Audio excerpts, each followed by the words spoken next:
Pangalan ng Panginoon Hesus.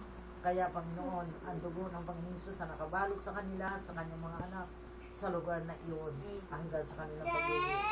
Ganon din po aming Ama kay Eman, si Sienna, si Koy, si Semshem, Lord, si Emmanuel na nandoon sa malayong lugar. Dalangin ko po ang pag-iingat mo sa kanya, ang protection mo, ang pabor muli sa kanyang hinihiling namin. Dalangin ko po, Ama, na gabayan mo siya habang naroon siya, Lord. Maalaala niya ang iyong mga salita at ang Panginoon laging tumawag sa iyo anumang sitwasyon ng kanyang buhay. Tulungan mo po ito, Panginoon.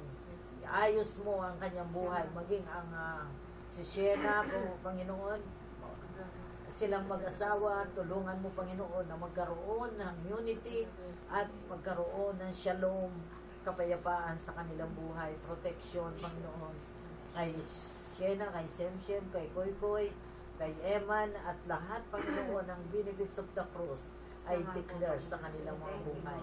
Marami pong salamat, Ama, sa bawat isa. Shalom din sa mga sa compound na ito, kapayapaan dito, maging sa aming bahay na ito, at sa lahat ng aming mga mahal sa buhay na nasa iba't ibang dako. Maraming salamat po, Ama. Salamat po at may Pasko. Salamat po dahil may dumating na isang sanggol at ito ang nagligtas ng buong sanlibutan. Pinupuri ka po namin, pinasasalamatan na wala ginaming nalaala.